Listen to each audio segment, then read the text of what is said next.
My name is Daniel Carter, and I need you to pay close attention to what I'm about to share because time is running out. 7 years ago, when I was 14, I was declared clinically dead for 8 minutes and 52 seconds. During that time, I experienced something that still haunts me to this. What I witnessed was not just scary, it was terrifying, and I was sent back with a message that the world desperately needs to hear, even though many choose to ignore it. But, before we begin, tell me where you are watching from. I want to feel that connection, even though we're physically distant.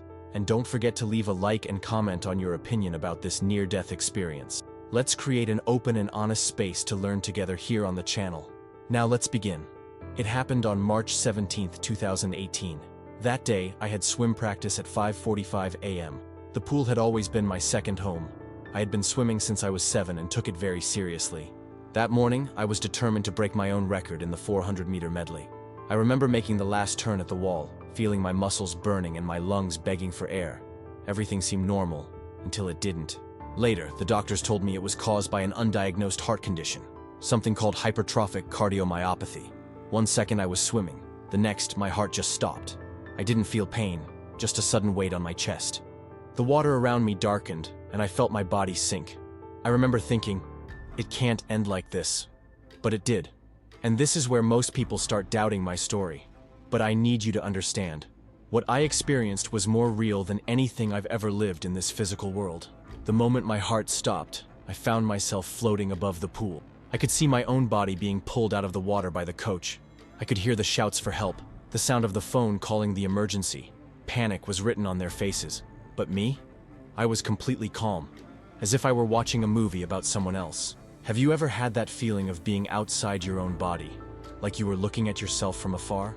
Multiply that by 1,000. It was at that moment that everything changed. The pool, the people, the shouts, everything disappeared. I felt like I was being pulled into a tunnel of pure darkness. But it wasn't just ordinary darkness. It moved, it whispered, and then I realized it was alive. Thousands of voices echoed around me, but they weren't normal words. Still, I understood perfectly what they were saying. They were screams of despair, laments from souls that had made the wrong choices and were now suffering the consequence. I tried to scream, but my voice didn't come out. I tried to resist, but something was pulling me hard. The darkness enveloped me, suffocating me. I had never felt such fear in my life. And then, everything stopped. Suddenly, the darkness was broken by a light so intense that there are no words to describe it. But calling it just light doesn't do it justice. It was pure power, pure living energy, something far beyond anything I've ever seen in this world. And in the center of it, he was there. It wasn't the gentle and serene figure many imagine. It wasn't just the Jesus from paintings and children's stories. What I saw was pure glory, absolute majesty. His presence was overwhelming, both terrifying and wonderful at the same time. In that instant, my legs gave out, or at least what I thought were in that state. I couldn't look directly at him. The intensity of his presence was crushing. Then, he spoke. "Daniel," he said. And in that instant, hearing my name, I felt something impossible to describe. It was as if, at the same time, I was enveloped by the purest love and confronted by an inescapable truth. "Do you know why you're here?" I wanted to answer, but the words wouldn't come out.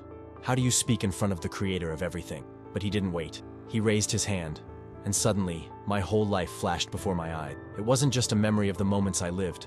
I saw every choice I made, every word I spoke, every action I took, and the impact all of this had on others. I saw the day I ignored a colleague who needed help, and how it made him feel even more alone.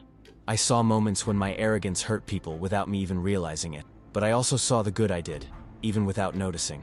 I saw how a small word of encouragement, a simple act of kindness, had effects I could never imagine. Everything mattered. Every choice created waves that went far beyond what I could understand. But then, he showed me something that still makes me wake up sweating cold in the middle of the night. He showed me hell. And it wasn't like in cartoons, with red devils and tridents. It was something much worse. It was a place without hope, where the darkness wasn't just the absence of light. It had weight. It had presence. The suffering wasn't just physical. It was something that struck the soul. I saw people there. People I knew. People who, in life, went to church, said they believed in God, but never truly gave their hearts to Him. Their screams still echo in my mind. They begged for another chance, cried, tried to escape, but it was too late. And the worst part? They all said the same thing.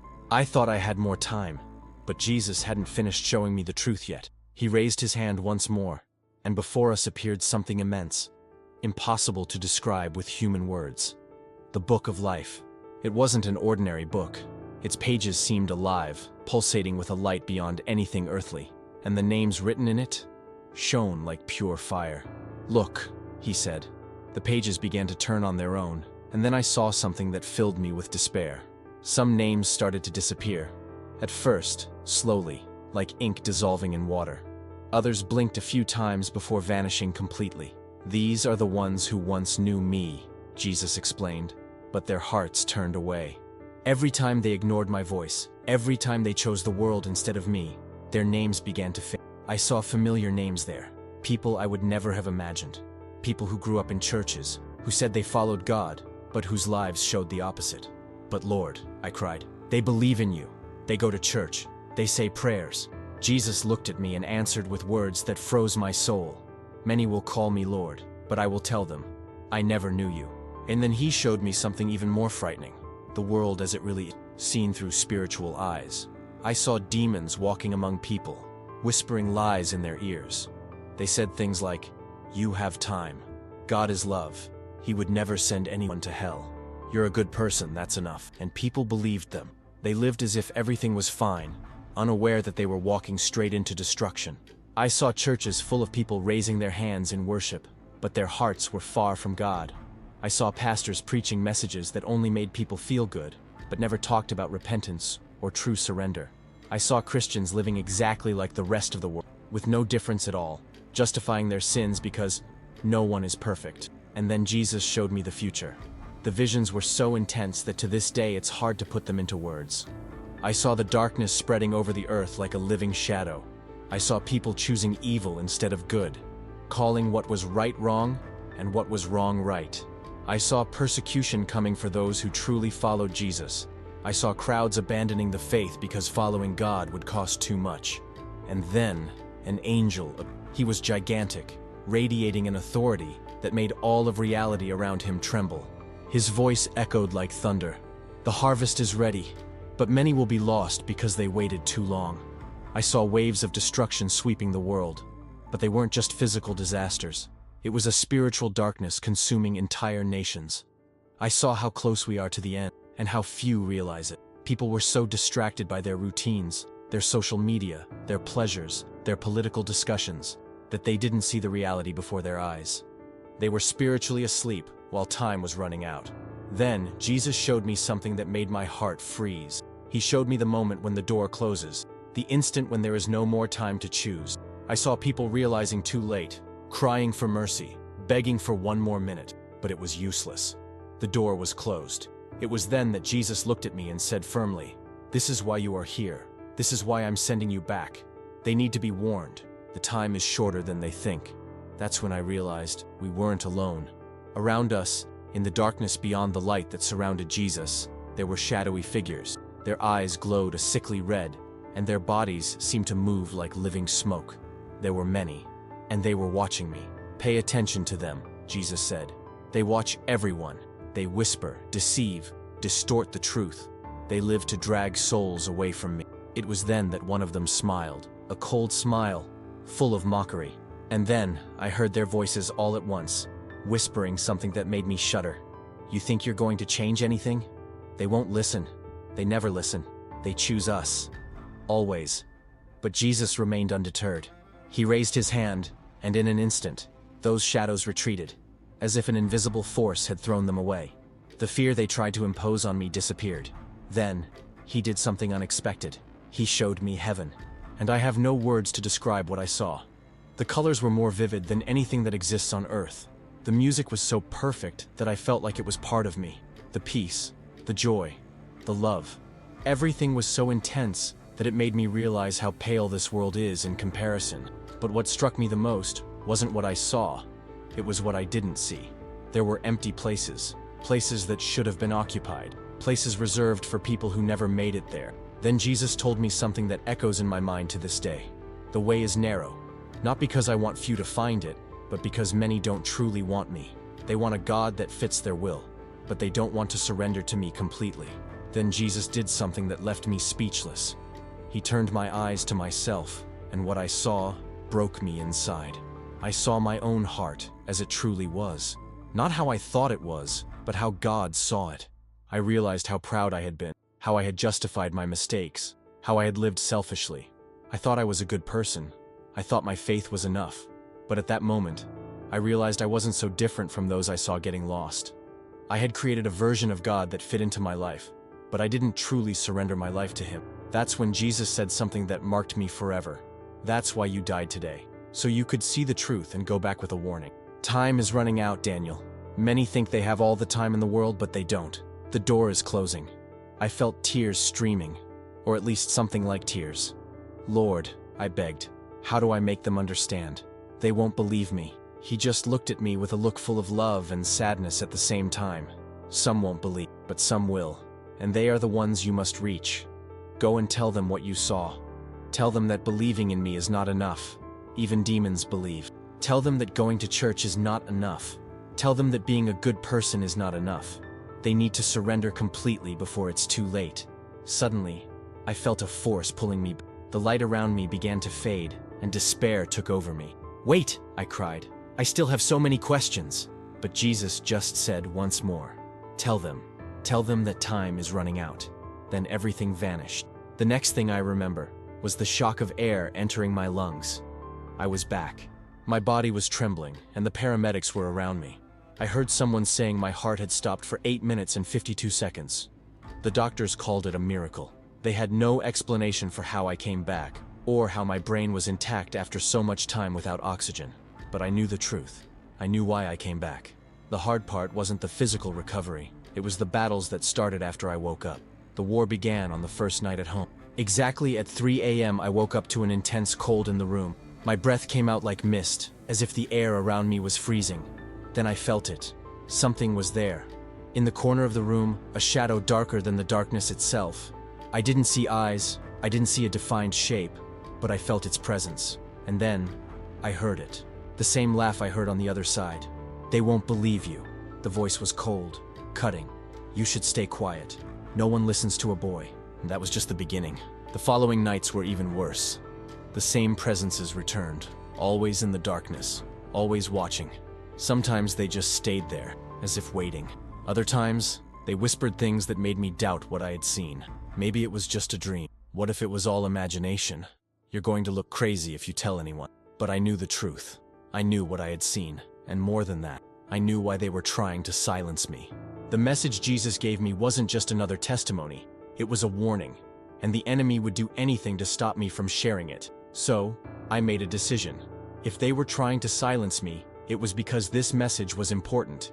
If they were trying to scare me, it was because they didn't want people to know the truth. And that's when I understood. Our world isn't just heading towards hard times. We're already in them. The darkness isn't coming. It's already here. The same demons I saw in that dimension are active now, at this moment.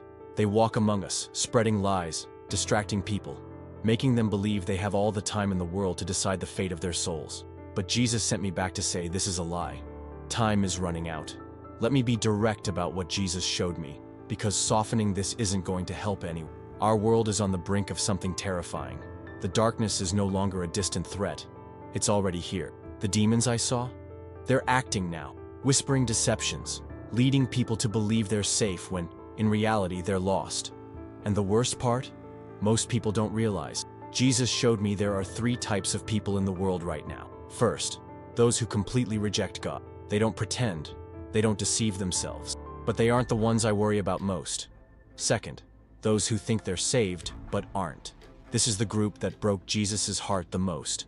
These are the people who go to church, say they believe, say mechanical prayers, but have never truly surrendered their lives. They want God's blessings, but without commitment. And third, those who truly follow Jesus, but many of them are asleep, distracted by the world, not realizing how close we are to the end. Since I came back, I see people differently. I look at crowds and wonder, how many of these people think they're okay spiritually but aren't? How many are being deceived? How many believe they have all the time in the world, not knowing they might be one breath away from eternity? The hardest part has been seeing the reactions of people when I tell them what I saw. Some laugh. Others say I'm too young to understand these things. Some pat me on the back and say, "Oh, God isn't like." They don't realize they're doing exactly what Jesus showed me, choosing to believe comfortable lies instead of the truth. But the worst are those who hear, know it's true, and still decide to wait. I'll surrender to God later. I still have time. One day, I'll take my faith more seriously. They don't understand. I used to think I'd have time.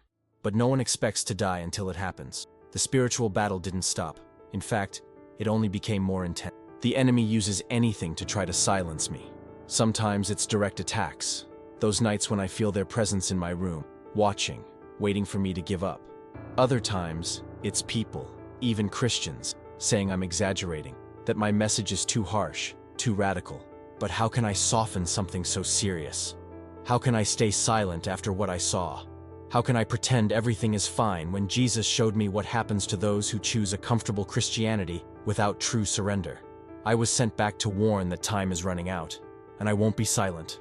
Every night, before I sleep, I pray for those who are still blind, those who think they're on the right path but aren't.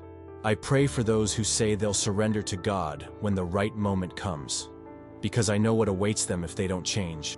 I saw it, I felt it, and I don't wish that fate for anyone. This isn't about following rules, traditions, or attending a church. This is about knowing Jesus for real, having a real relationship with Him. Because in the end, when it's all over, your bank account won't matter, your status won't matter, your success won't matter. The only thing that will matter is, did you truly know Jesus? And more importantly, did He know you? The spiritual attacks continue. Last night, I woke up feeling their presence again. The room was filled with an oppressive darkness. I heard the whispers again. Give up. They won't believe. You're wasting your time. But I won't stop.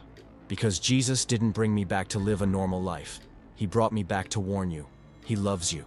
He sent me back because He wants you to know the truth. But He won't force you to anything. The choice is yours. And it has to be now. The time for playing with faith is over. The time of thinking you can live with one foot in the world and the other in heaven. I died. I saw what comes next. I saw heaven. I saw hell. And I was sent back with this warning. Time is running out. The door is closing. Will you wait until it's too late? I'm glad you made it this far. Don't forget to like, subscribe to the channel, and turn on the bell so you won't miss more content like this. May God bless and protect you, and may you have an open heart for everything He has for you. See you in the next video.